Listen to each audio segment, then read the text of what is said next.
The Golden Cage. My name is Charlotte Whitmore, and I was born into one of the wealthiest families in Victorian England. From the outside, my life seemed perfect. Our mansion stood on a hill overlooking miles of green countryside. We had dozens of servants, beautiful gardens, expensive horses, and enough money to buy almost anything we desired. People often looked at our family with admiration and envy.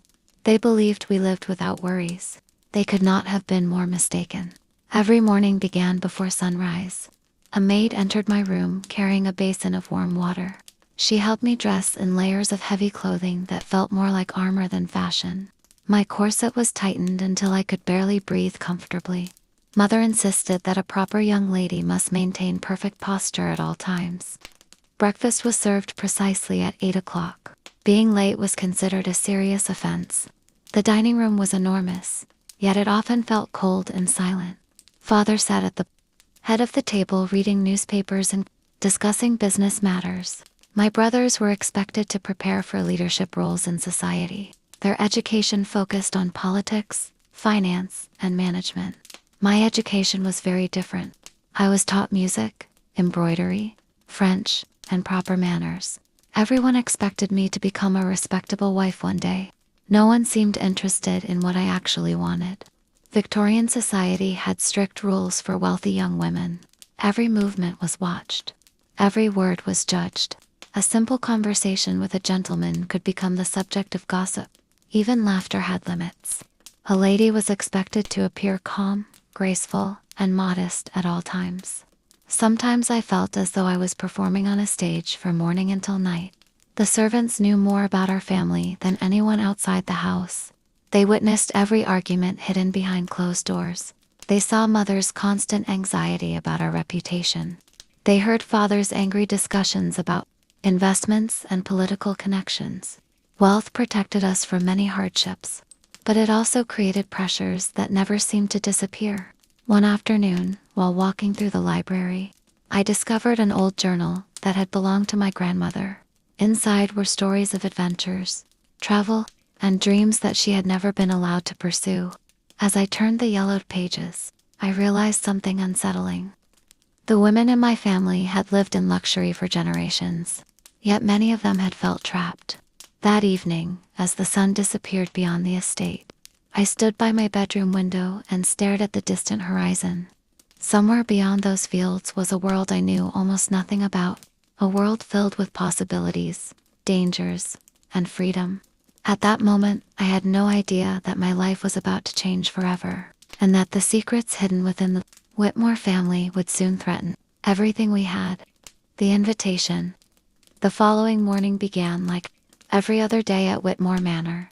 The servants moved quietly through the halls. Breakfast was served exactly on time, and Father discussed business matters while barely looking up from his newspaper. Yet something felt different. I could not stop thinking about my grandmother's journal. Its pages had revealed a side of her life that no one had ever mentioned. The more I thought about it, the more questions filled my mind. After breakfast, I returned to the library hoping to continue reading, but the journal had disappeared. Every shelf was exactly as I had left it, yet the book was gone. A strange feeling settled in my stomach. Someone else knew I had found it.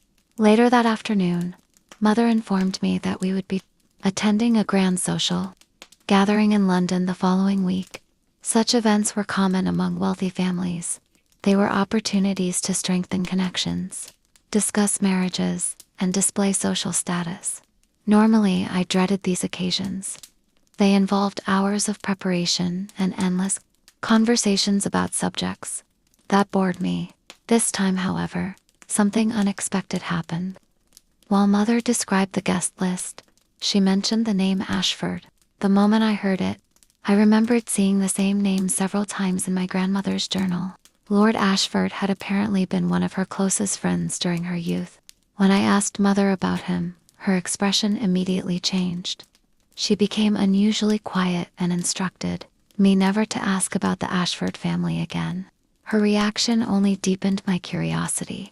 During the following days, preparations for the trip consumed the household. Seamstresses arrived with new dresses. Servants packed trunks full of clothing and accessories. Every detail had to be perfect. Wealthy families were judged constantly, and a single mistake could damage a reputation. As the day of departure approached, I noticed Father holding several tense conversations behind closed doors.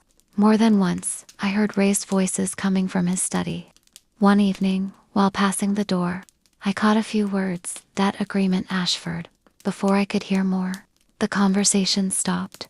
The journey to London took nearly an entire day. As our carriage entered the city, I watched crowded streets filled with people from every class of society. Elegant ladies walked beside workers covered in soot from factories. Children sold newspapers on busy corners. It was a world far larger and more complicated than the sheltered life I had always known. That evening, as we arrived at our luxurious townhouse, a servant handed me a sealed envelope. There was no sender's name. My hands trembled slightly as I opened it. Inside was a single handwritten sentence. "If you wish to learn the truth about your grandmother, come alone to Hyde Park at noon on Thursday." Beneath the message was a signature that made my heart race. Ashford. The meeting in Hyde Park, for 2 days. I carried the mysterious letter hidden inside my glove box, reading it whenever I found a moment alone. The words seemed simple, yet they filled my mind with endless questions. Who had sent it, and why now? Most importantly, what truth about my grandmother had been hidden for so many years? Thursday arrived beneath a gray London sky. At breakfast, I barely touched my food. Mother was occupied discussing an upcoming dinner party, while Father appeared distracted and unusually tense. Neither noticed my nervous silence. At 11 o'clock, I informed our housekeeper that I wished to visit a nearby bookshop. It was a small lie, but it granted me the freedom I needed. A hired carriage brought me to Hyde Park, where countless Londoners strolled along the pathways. Wealthy families rode in elegant carriages, children played near the lake, and gentlemen discussed politics beneath ancient trees. To anyone watching, it seemed like a perfectly ordinary afternoon. Yet my heart pounded with every step. I arrived at the location described in the letter, a quiet bench beneath a large oak tree. For several minutes, nothing happened. Then I noticed an elderly gentleman approaching from the opposite path. His silver hair was neatly combed, and his dark coat suggested a man of respectable status. As he drew closer, his eyes fixed on me with unmistakable recognition. "Miss Whitmore," he said softly, "you look exactly like your grandmother." I immediately knew who he was. Lord Ashford. He sat beside me and remained silent for a moment, studying the crowds around us. Finally, he reached into his coat and produced a small leather notebook. The sight of it made my breath catch. It matched the journal I had discovered in the library. "Your grandmother left this with me many years ago," he said. "She feared that one day her family would attempt to erase the truth." I listened carefully as he explained that he and my grandmother had shared a close friendship during their youth. According to society, they should have married. They cared deeply for one another. But powerful families often made decisions based on wealth rather than affection. My great-grandfather had forbidden the relationship and arranged a different marriage to protect the family's interests. The story sounded tragic enough. Yet Lord Ashford had not summoned me merely to share an old romance. "There is something else you must know," he continued. "Your family fortune was built upon a secret agreement between the Whitmores and several influential families, an agreement that still exists today." Before I could ask what he meant, his expression suddenly changed. He glanced toward a nearby pathway and immediately stood. "We are being watched," he whispered. "Follow me, and do not look behind you." As we hurried away from the bench, I caught sight of a tall man in a black coat observing us from across the park. The moment our eyes met, he turned and disappeared into the crowd. The hidden agreement. Lord Ashford led me through a series of winding pathways until we reached a quiet corner of Hyde Park where few people ventured. Only then did he slow his pace. I could still feel the unease left by the mysterious man in the black coat. Every passerby now seemed suspicious. Lord Ashford appeared equally concerned. He checked our surroundings carefully before speaking again. "The agreement I mentioned is older than you realize," he said. "Nearly 50 years ago, Several of England's wealthiest families formed a private alliance. Publicly, they competed with one another. Privately, they worked together to protect their fortunes and influence. The Whitmores were among the most powerful members. I listened in disbelief. Such arrangements sounded more like the plots of novels than reality. Yet Lord Ashford spoke with complete confidence. He explained that the alliance controlled investments, business opportunities, marriages, and political connections. Families who cooperated prospered. Families who refused often suffered financial ruin. The more he described it, the more I understood why my father seemed obsessed with reputation and social standing. Everything depended upon remaining within the alliance's favor. My grandmother discovered what was happening, Lord Ashford continued. Unlike most women of her time, she refused to accept the system without question. She began collecting information and recording everything she learned. The journal you found was only one part of her investigation. Before I could respond, he handed me the small leather notebook. My hands trembled as I opened it. Inside were names, dates, and detailed notes written in elegant handwriting. Some entries described secret meetings between powerful families. Others mentioned suspicious financial transactions. Near the final pages, one sentence stood out. "If anything happens to me, the truth must survive." A chill ran through my body. "What happened to her?" I asked quietly. Lord Ashford looked away for a moment. "Officially, she died from an illness. Unofficially, many of us believed there was more to the story." The words struck me like a blow. I had always accepted the family version of events. Now I wondered whether I had ever truly known my grandmother at all. Suddenly, the distant sound of carriage wheels echoed from a nearby road. Lord Ashford's expression hardened. "We do not have much time. There is a safe deposit box registered under a false name. Your grandmother arranged it decades ago. Inside are documents that could expose everything." Before I could ask where it was located, a voice interrupted us. "Miss Whitmore." We both turned. Standing only a few yards away was my father. His face was pale with anger. I had never seen him look so furious. Around him stood two men I did not recognize. For a long moment, no one spoke. Then father took a step forward. "Charlotte," he said coldly, "you are coming home immediately." In that instant, I realized he knew exactly why I had come to Hyde Park. And whatever secret he was protecting, he was willing to do anything to keep it buried. The return to Whitmore House, the carriage ride back to the townhouse was painfully silent. My father sat opposite me, his face cold and unreadable. The two men who had accompanied him remained outside with the driver, but their presence lingered in my thoughts. Lord Ashford had vanished before father reached us. Somehow he had escaped without being seen. The small notebook remained hidden beneath my coat, and I prayed father had not noticed.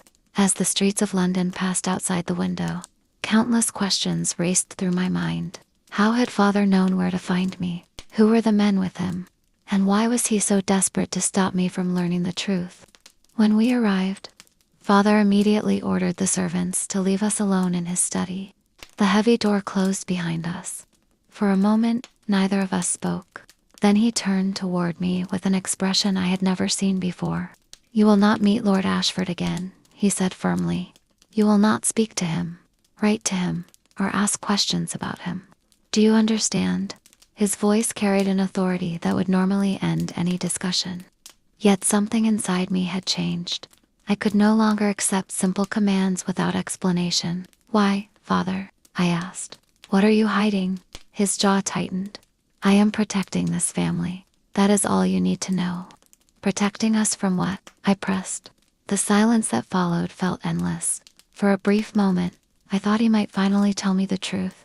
Instead, he walked to the window and stared into the fog outside. "Some secrets exist for a reason, Charlotte. There are forces in this world far more powerful than you realize. Curiosity can destroy lives." The conversation ended there. No matter how many questions I asked, he refused to provide answers. That evening, a grand dinner party filled the townhouse with wealthy guests. Crystal chandeliers illuminated the ballroom. Musicians performed elegant melodies. Gentlemen discussed politics and business, while ladies exchanged polite smiles. To outsiders, It was a picture of wealth and perfection. Yet beneath the surface, I noticed things I had never seen before. Certain guests exchanged meaningful glances when father entered the room. Private conversations stopped whenever I approached. Several unfamiliar men seemed to be quietly observing the gathering rather than participating in it. The alliance Lord Ashford described suddenly felt very real. Later that night, unable to sleep, I opened the notebook in my bedroom. By candlelight, I carefully studied every page. Near the back, I discovered something I had missed earlier. Folded between two pages was a small piece of paper. It contained only an address and a date written in my grandmother's handwriting. The address belonged to a bank in London. The date was less than a month before her death. My heart began to race.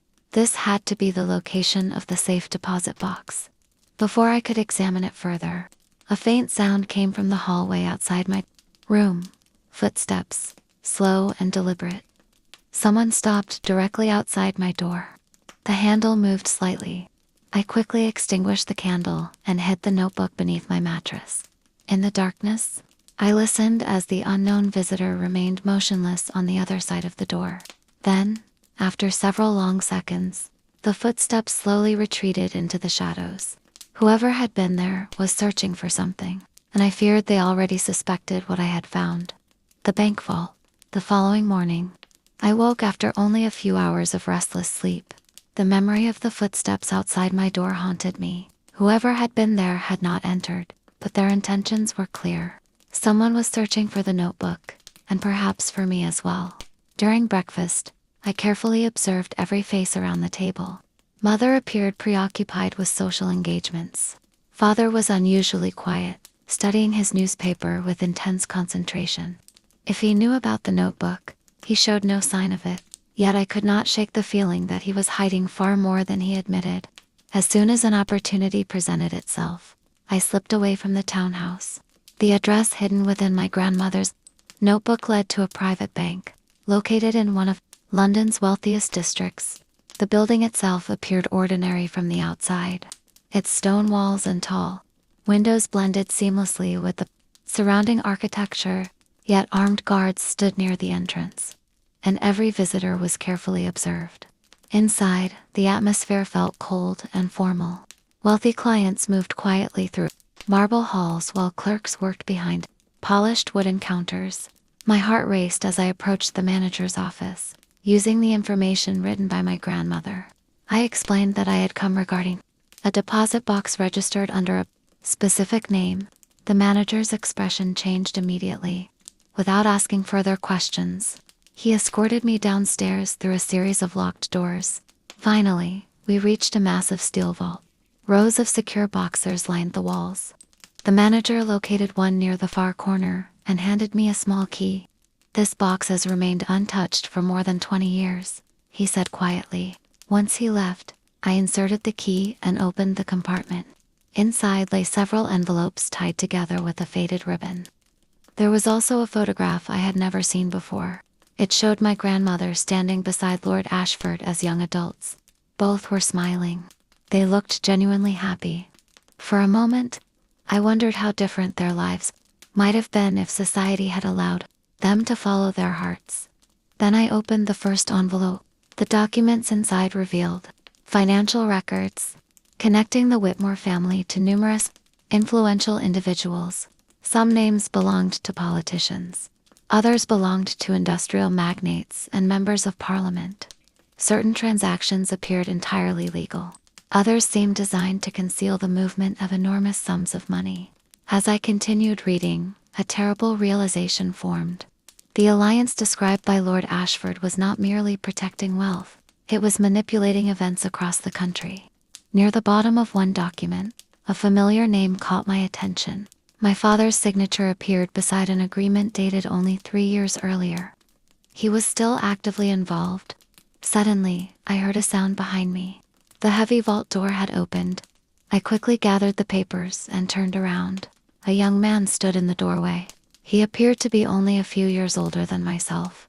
His dark coat was elegant but practical, and his expression suggested urgency rather than hostility. "Miss Whitmore," he said, "we do not have much time. If you wish to stay alive, you must leave immediately. Before I could answer, he added something that sent a chill through my entire body. The men following you have already entered the bank. A world behind silk curtains. The young man wasted no time. He took the bundle of documents from my hands, wrapped them in plain brown paper, and placed them inside an ordinary leather satchel. Anyone looking at it would assume it belonged to a clerk or accountant. We left the vault through a side corridor used by bank employees. As we emerged onto a narrow London street, I finally asked who he was. "My name is Edward Hale," he replied. "Lord Ashford sent me. I work for him." The answer raised even more questions, but the urgency in his voice convinced me not to argue. We walked quickly through crowded streets where the realities of Victorian London surrounded us. Only a few miles separated the wealthy districts from neighborhoods of extreme poverty. Elegant ladies stepped from luxury carriages while exhausted. Factory workers hurried to work 10-hour shifts. Children sold newspapers on street corners. Chimneys filled the sky with smoke from hundreds of factories. Growing up on a country estate, I had rarely seen this side of England. Wealth had sheltered me from it. By the time I returned to the townhouse, preparations were already underway for another evening gathering. Such events consumed much of upper-class life. Maintaining social connections was practically a full-time occupation. Every afternoon, ladies changed dresses for tea. Calling cards were exchanged. Invitations arrived daily. Servants constantly polished silver, arranged flowers, and prepared elaborate meals. Even simple appearances required tremendous effort behind the scenes. Upstairs, my maid Emily was waiting to help me dress for dinner. Like most wealthy women, I could not easily dress myself. Corsets required tightening. Layers of petticoats had to be arranged correctly. Buttons and ribbons often ran down the entire length of a gown. Emily worked quietly, but that evening she seemed unusually nervous. Finally she spoke. "Miss Charlotte, may I ask something?" I nodded. She hesitated before continuing. "Have you been looking into your grandmother's past?" My heart nearly stopped. I turned toward her. "Why would you ask that?" Emily lowered her voice. "Because my mother worked here when your grandmother was alive. She used to tell stories about her. Stories the family did not like." For the next few minutes, Emily revealed something fascinating. Among the servants, my grandmother had been remembered very differently than among the family. While society saw her as a respectable aristocratic lady, the staff remembered her kindness. She often visited the kitchens, spoke with workers by name, and secretly paid for medical treatment when servants became ill. In an era when class divisions were rigid, such behavior was unusual. She believed people deserved dignity regardless of wealth, Emily said. Many never forgot it. That evening during dinner, I found myself studying the guests differently. Before, I had only seen wealth and elegance. Now, I noticed the calculations behind every conversation. Parents quietly evaluated potential marriage matches. Business partners discussed investments disguised as casual conversation. Alliances were formed over soup courses and dessert trays. Every smile seemed to hide another purpose. Then something unexpected happened. As the musicians played in the ballroom, a servant discreetly approached me. Without speaking, he handed me a folded note and disappeared into the crowd. I waited until no one was watching before opening it. The message contained only a single sentence. "Trust no one inside this house. They already know about the bank." 2 different worlds. I read the note several times before carefully hiding it inside my glove. "Trust no one inside this house. They already know about the bank." The words echoed in my mind throughout the evening. Around me, the ballroom continued to sparkle with wealth and elegance. Crystal glasses reflected candlelight. Ladies wore gowns that cost more than many workers earned in a year. Servants moved silently through the room, carrying silver trays filled with pastries, wine, and imported fruits. Yet for the first time, I noticed something I had ignored my entire life. The people serving us seemed almost invisible to the guests. Wealthy families depended on dozens of workers every day, but rarely treated them as equals. A servant could spend years in a household and still be addressed only by their surname or position. Most aristocrats believed this was simply the natural order of society. The next morning, I convinced Mother to allow me to visit one of the charitable schools our family financially supported. Such visits were considered respectable activities for young ladies. Wealthy women were expected to participate in charity work. Though often from a comfortable distance, many viewed poverty as unfortunate but inevitable. They donated money while remaining far removed from the realities of the poor. As our carriage traveled east through London, the city gradually changed. The elegant buildings disappeared. Streets became narrower and dirtier. Laundry hung from windows. Children played barefoot near crowded tenements. The smell of coal smoke mixed with sewage and factory fumes. It was difficult to believe. This was the same city where grand balls and dinner parties took place. At the school, dozens of children sat in cramped classrooms learning basic reading and arithmetic. Their clothing was worn and patched. Some looked hungry, yet many smiled when visitors arrived. During the tour, I spoke with a young girl named Lucy. She could not have been older than 10. She explained that she worked several hours each day helping her mother sew garments for a textile company. Her father had died in a factory accident 2 years earlier. Despite everything, she proudly showed me a notebook filled with her lessons. She dreamed of becoming a teacher someday. Her determination moved me deeply. On our way back, our carriage slowed near a factory at the end of a long street. Hundreds of workers were leaving after their shift. Men, women, and even children emerged looking exhausted. Their faces were stained with soot. Many had been working since before sunrise. I suddenly remembered the financial records I had discovered in the bank. One of the companies listed their own factories, very much like this one. The alliances, wealth depended partly upon the labor of people who would never attend their parties or enter their homes. That evening, I asked Father whether he had ever visited the factories connected to our investments. He looked surprised by the question.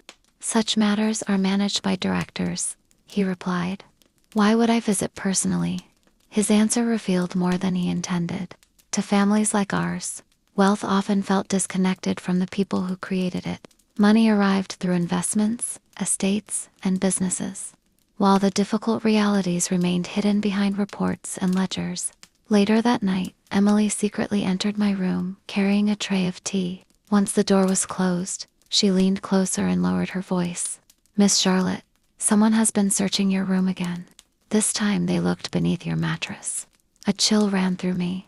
The notebook was no longer there. Earlier that day, I had hidden it elsewhere. Whoever was searching had found nothing. Emily glanced nervously toward the hallway. Then she whispered something even more alarming. I think the person looking for it is not a servant. I think it is someone from your own family. The perfect family. For the next several days, I could hardly focus on anything except Emily's warning. Someone in my own family might be searching for the notebook. The thought followed me through every room of the townhouse. At breakfast, I studied my parents and brothers differently. Their faces seemed familiar, yet I wondered how much I truly knew about them. Wealthy Victorian families often spent more time maintaining appearances than sharing honest conversations. Children were raised by governesses and nannies. Fathers focused on business and politics. Mothers supervised social obligations and household management. Even within the same home, family members could remain strangers to one another.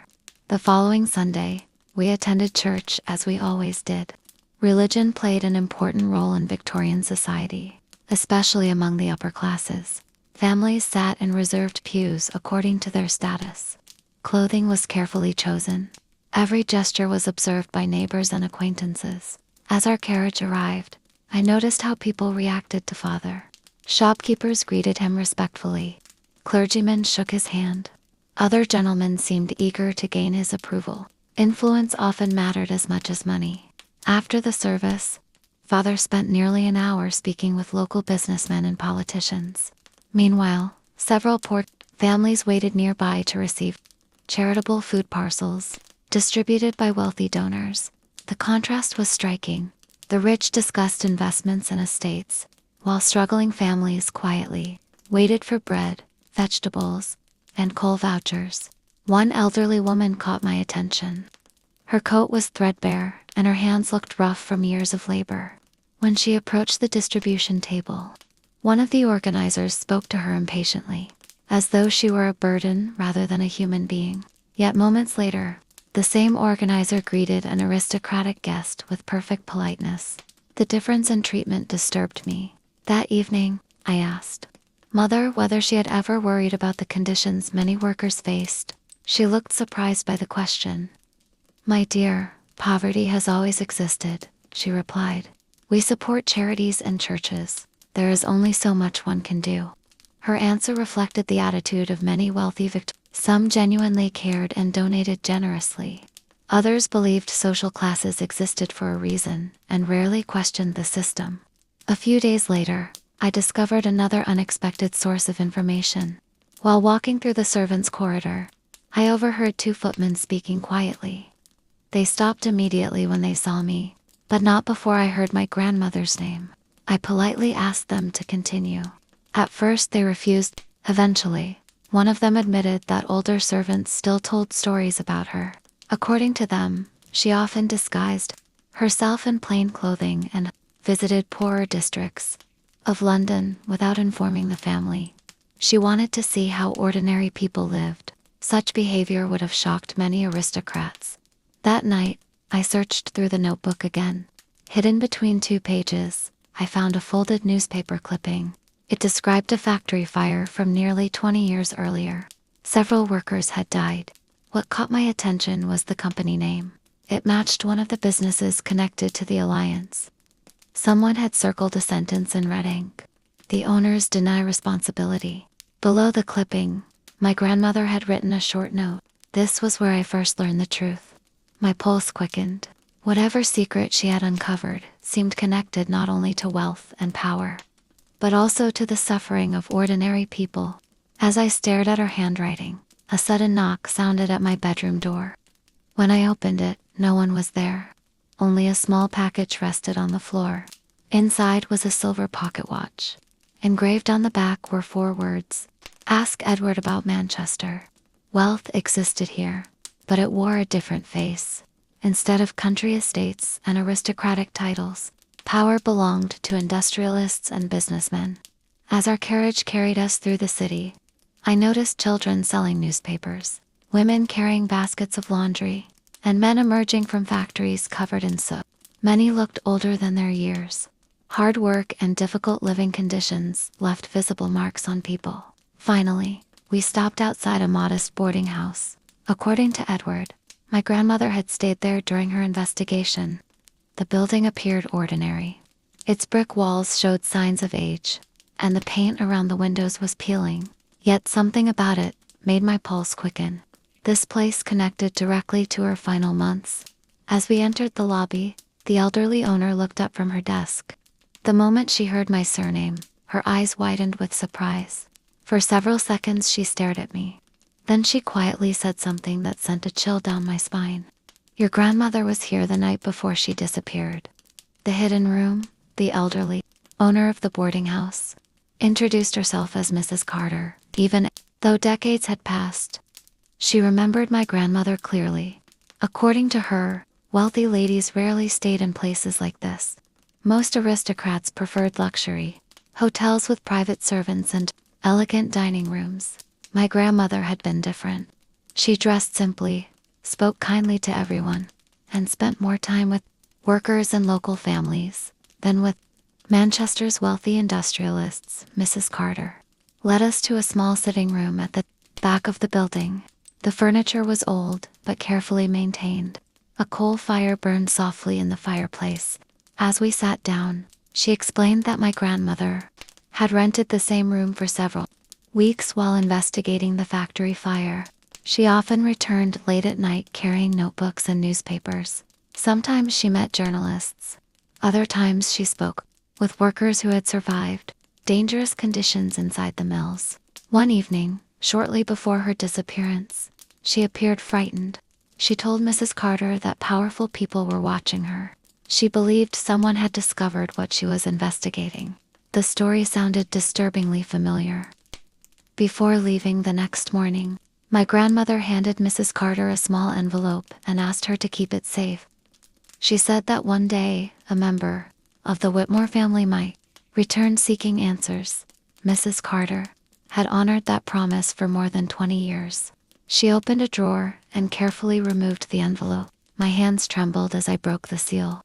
Inside was a handwritten note and a brass key. The note contained only a few sentences. If you are reading this, then the truth has survived. The evidence is hidden where they would never think to look. Trust actions, not titles. The final line included a simple instruction. Ask for room 7. Edward and I exchanged confused glances. Mrs. Carter immediately stood. Room 7 has been locked for years, she said quietly. No guests, stay there. We followed her upstairs. The boarding house creaked with age. Narrow hallways stretched beneath low ceilings. Unlike the grand houses of the wealthy, every inch of space here served a practical purpose. Families often rented single rooms.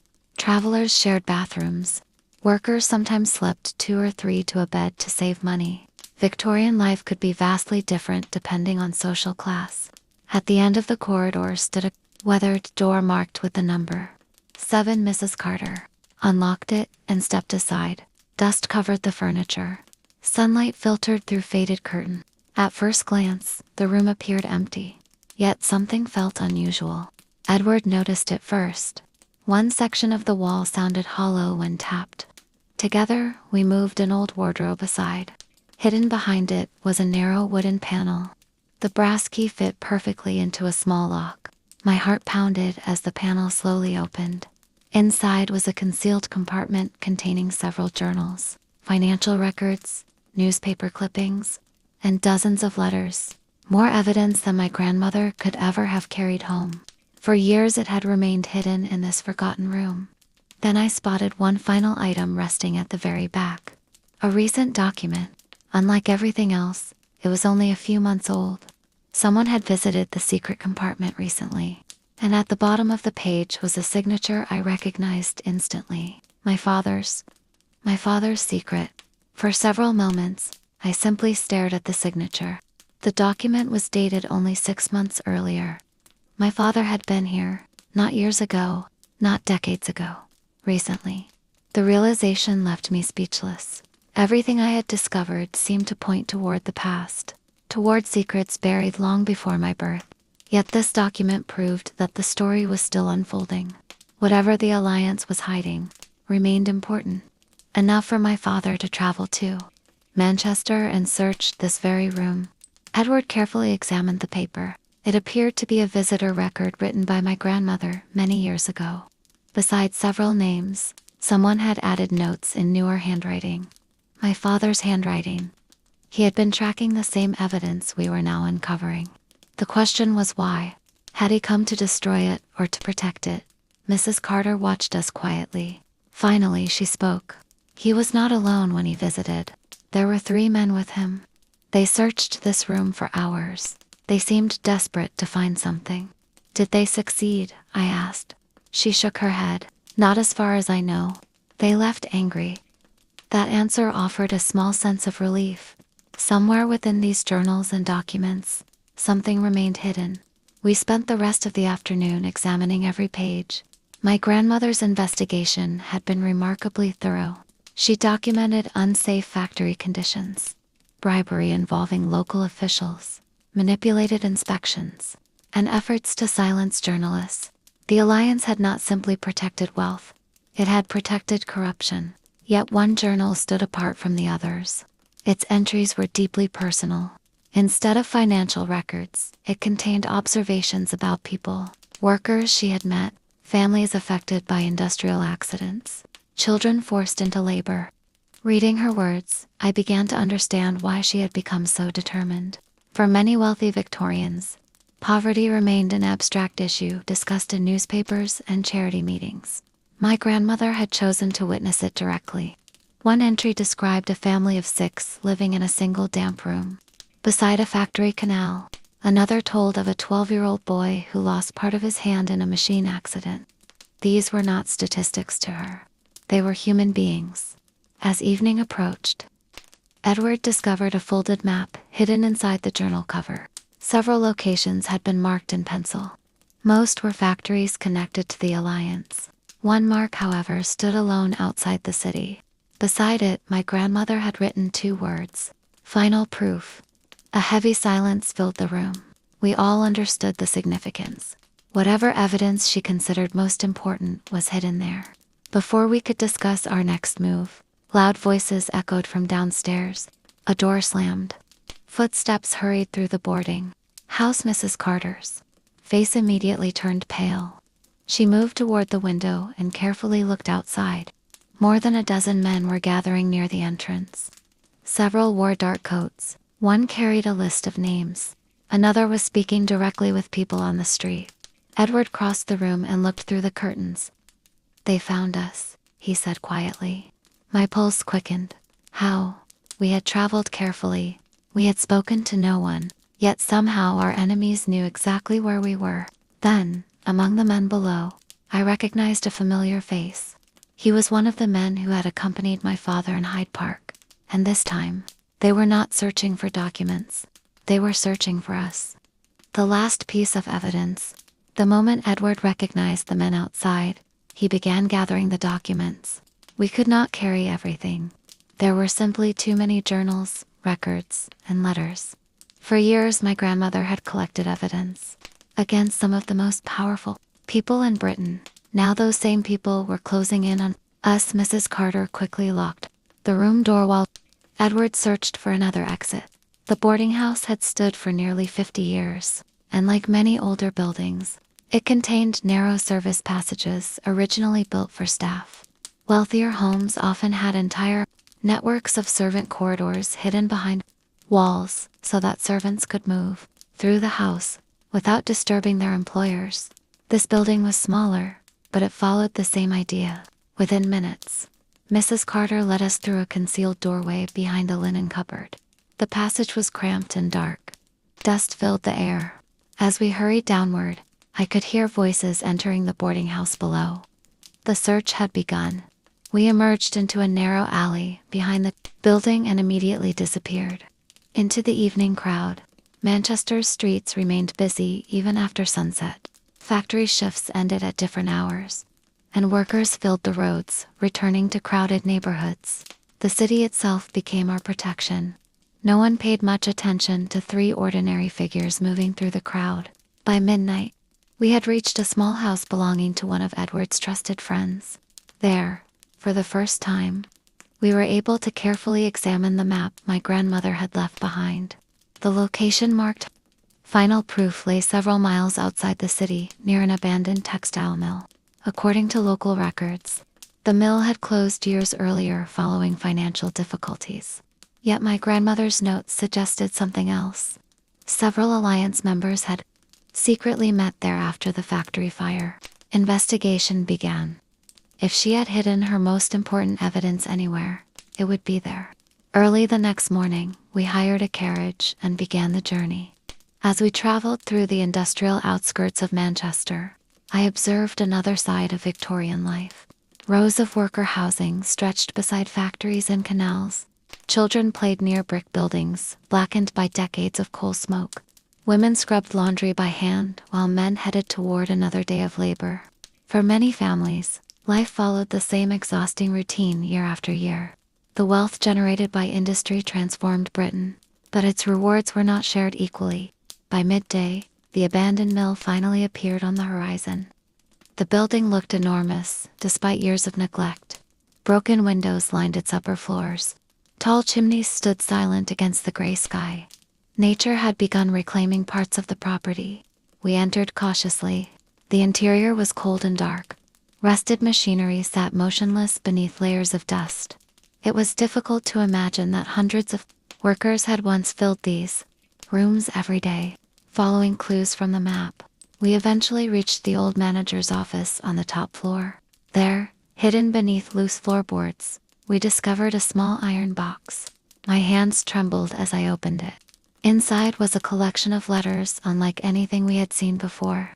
These were not records of corruption or business agreements. They were personal letters exchanged between alliance members. In them, Powerful men openly discussed covering up dangerous conditions inside factories. They discussed bribing officials. They discussed silencing journalists. Most shocking of all, one letter directly referenced my grandmother. If she refuses to stop asking questions, stronger measures may become necessary.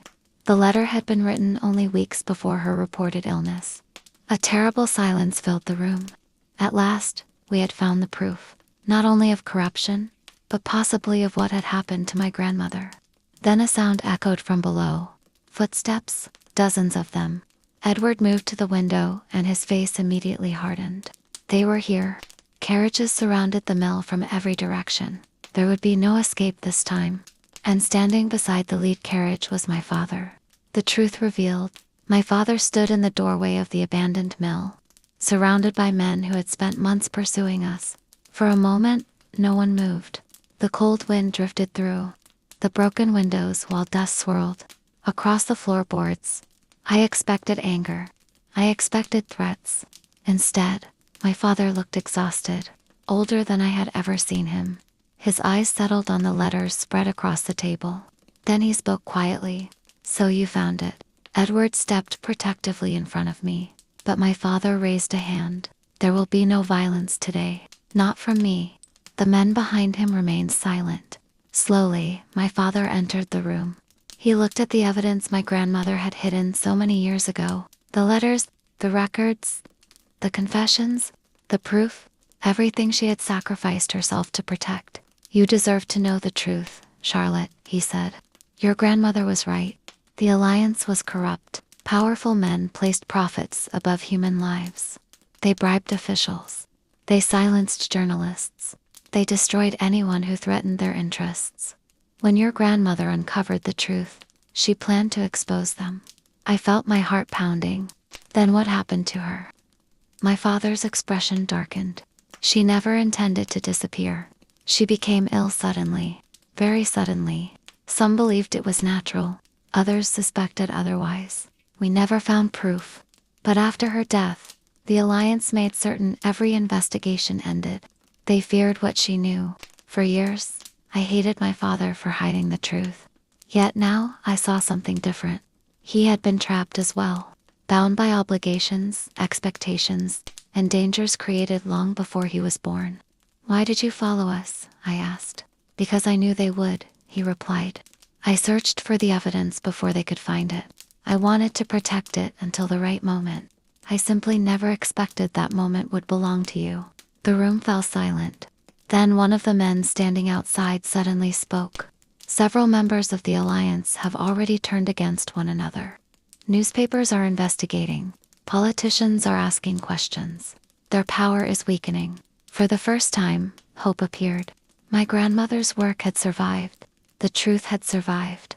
The evidence we now possessed could finally expose decades of corruption. In the months that followed, documents were delivered to trusted journalists and reformers. Investigations spread across the country. Factory owners faced scrutiny. Officials were questioned. Some powerful figures resigned. Others disappeared from public life entirely. Change did not happen overnight, but it began. As for me, I returned home a very different person. The world beyond the walls of wealth and privilege could no longer be ignored. I continued the work my grandmother had started. I visited schools, hospitals, and worker communities. I listened. I learned. Most importantly, I never forgot that behind every statistic, every report, and every business decision were real human lives. Years later, I often found myself standing at the same window where this journey began. The horizon no longer represented mystery. It represented possibility. My grandmother once believed the truth must survive. In the end, it did. And so did her legacy. Thank you for joining me on this journey through Victorian England. A world of grand mansions, strict social rules, hidden secrets, and extraordinary courage. If you enjoyed this story, be sure to subscribe and follow the channel. Here you will discover more fascinating stories from the Victorian era, real historical details, daily life of the rich and poor, forgotten mysteries, and unforgettable adventures from one of history's most fascinating periods. Until the next story.